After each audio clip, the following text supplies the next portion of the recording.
सुनीता जी, स्वागत है आपका। नमस्कार मैडम। नमस्कार मैम। हाँ जी मैडम, मेरे 3-4 सवाल है मैडम। जी बताएं। कि हमारे यहाँ एक बुजुर्ग है मैडम, 70 साल के। हम्म। तो उनको पैरालाइज है, तो वो ना चेयर पे रहते हैं और वो उठ नहीं पाते हैं, तो चल नहीं पाते हैं। हम लोग टॉयलेट वगैरह भी ऐसे जाते हैं, जी। तो क्या वो जैतून का सिरका और जो आपकी ये लहसुन अदरक वगैरह से क्या वो ठीक हो सकते हैं, या वो लाठी लेके चल सकते हैं? ये मेरा पहला सवाल है मैडम। और दूसरा सवाल है मैडम कि जैसे डायबिटीज है, जिसको डायबिटीज होती है मैडम, हम्म। उनको भी पेशाब की बहुत शिकायत होती है, और नहीं है उसको भी होती है। तो हम्म। इसका क्या रीजन है मैडम? जैसे हकीम जी किसी को चिलगोजा, किसी को अंसी और अश्वगंधा बताते हैं मैडम, क्या एक उम्र के हिसाब से बताते हैं मैडम, या ये कोई भी ले सकता है मैडम? और क्या शुगर में मीठा खाया जा सकता है मैडम? क्या चिलगोजा? और हाँ जी, हाँ जी। अच्छा, ये और बताइए, जिन्हें बार बार यूरिन आता है, क्या उनका टेस्ट आपने करवा दिया है? क्या उनको डायबिटीज की समस्या नहीं आई है? डायबिटीज की कोई समस्या नहीं है मैडम। चलिए ठीक है। उम्र कितनी है उनकी? उनको 52 है मैडम। ठीक है। और तीसरा सवाल है मैडम, जो ये हकीम जी ने बताया मैडम कि ये, और आपसे मैं एक बार बताया था कि घुमड़ी है तो मेरी गुड़िया की कान भी झड़ जाएगी सर, तो वो झड़ नहीं रही, तो क्या मैं ये जो आप बताते हैं सोडा और ये चूना मैं यूज कर सकती हूँ मेरी गुड़िया के लिए? किस चीज और के लिए? सर एक मैम मुझे घर में, मैम एक सेकेंड, किस चीज के लिए इस्तेमाल करवा रही हैं आप अपनी गुड़िया को? मैडम उनकी ना घुमड़ी है, कान में ना घुमड़ी से निकल आई है मैडम, तो वो ना क्या चूना और कास्टिक सोडा में यूज कर सकती हूँ? कहाँ पे निकली है? कान पे, कान के कान ऊपर के पास? हाँ जी, हाँ जी सर। और चौथा सवाल है सर, कोई एक बढ़िया सा काजल मैडम। हाँ जी, मेरी गुड़िया की उम्र 22 साल की है मैडम। ठीक है। और मैडम एक काजल बताने कोई मुझे अच्छा सा कीमती कोई काजल, जैसे लोग पहले घरों में काजल बताते थे ना मैडम, तो एक ये बताएं। और एक क्या बताना है मैम? काजल काजल काजल, ठीक है। और एक मैम और सवाल है मेरा सर, एक बढ़िया सा कोई विटन बताए मेरी गुड़िया के लिए, विटन घर में कैसे बनाया जाता है? और एक सवाल है मेरा, दीखा आंवला का जो ये नुस्खा है सर, इसको उबालना है या मुझे इसको गर्म मतलब भिगो के रात को रख देना है? बस ये मेरे सवाल है मैम। Thank you madam. ठीक है मैम। हाँ, आंवला के नुस्खे को आप भिगो कर इस्तेमाल करें, और अगर उबाल भी देंगे तो भी वही बात है। मकसद है कि वो उसमें पानी शामिल हो जाए और उसकी दवा बाहर आनी चाहिए पानी के ज़रिए, चाहे उबाल के करें या भिगो के करें, बात एक ही है।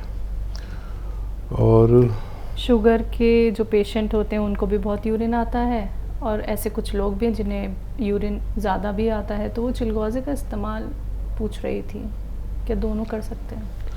अच्छा देखिए, शुगर वाले को तो पेशाब ज़्यादा आता है,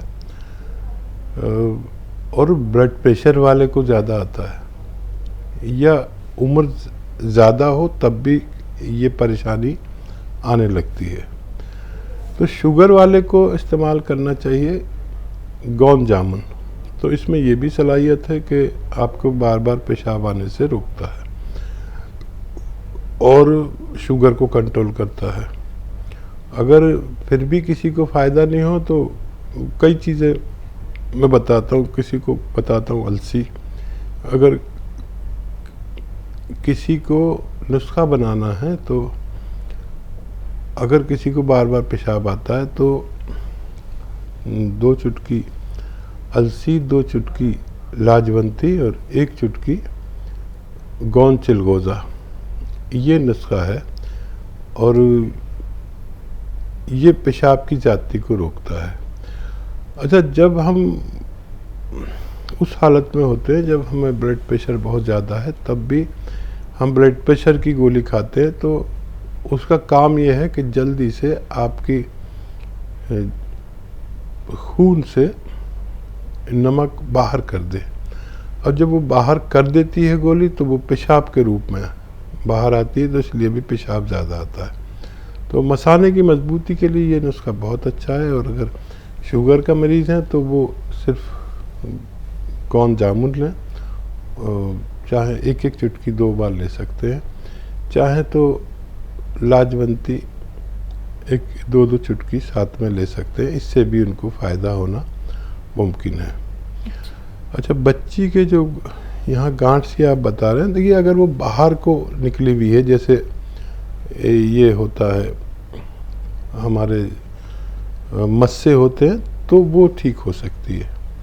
तो उस पर वो सोडा और चूना लगा दें मिलाकर बराबर बराबर, या मार्केट में भी कुछ ऐसे एसिड आते हैं कि आप उस पर लगा दें तो वो सूख के झड़ जाते हैं। जी। काजल? हाँ, देखिए काजल तो बहुत मार्केट में बेहिसाब काजल हैं, लेकिन असल काजल मैं बताता हूँ कि एक पहाड़ है जिसको कोहतूर कहते हैं, और वो पहाड़ चमकीला पहाड़ होता है, यानी उसका पत्थर काला होता है और वो मार्केट में मिलता है। काफ़ी चमकीला सा काला एक पत्थर आता है। असल में उससे काजल बनना चाहिए। उसको हम शहद में मिला के बहुत खरल करते हैं, इतना खरल करते हैं।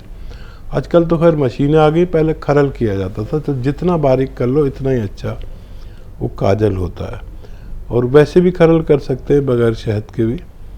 तो चाहे काजल बनाना हो, चाहे सुरमा बनाना हो, सुरमा बनाना हो तो बगैर शहद के करते हैं, और काजल बनाना हो तो शहद उसमें डाल देते हैं। और शहद भी अच्छा काजल है, अगर आप वो सलाई से में भिगो के ऐसे लगाएं तो शहद अगर असली है तो वो भी अच्छा काजल कहलाता है। आँखों को साफ़ करना मुराद है। आँखों को साफ़ करने के लिए जो मैं अक्सर नुस्खे बताता हूँ, उसमें ये भी बताता हूँ कि एक चावल की बराबर फिटकरी और 100 ग्राम गुलाब जल लेके उसमें ऐसे हिला के मिला लें, ये भी काजल का काम करता है। जी। और बेटी के लिए क्या दुआ के लिए बोला था इन्होंने आपसे? चलिए, दुआ बेटी की सेहत के लिए आपकी तरफ से हकीम साहब। हाँ, बेटी के इनके वो था मस्सा टाइप कुछ, तो उसका तो मैंने इलाज बता दिया। और बेटियों के लिए हम लोग दुआ नहीं करेंगे तो फिर किसके लिए करेंगे। अब तो बेटियों के लिए हुकूमतें भी कहती हैं बेटी पढ़ाओ, बेटी बचाओ, और हम सब के साथ कहीं ना कहीं बेटी जुड़ी हुई है। और कोई दिन ऐसा नहीं जाता कि बेटियां ही नहीं, पूरे संसार के लिए मेरे होठों से दुआ ना निकलती हो, ऐसा शायद कोई दिन कभी गया ही नहीं।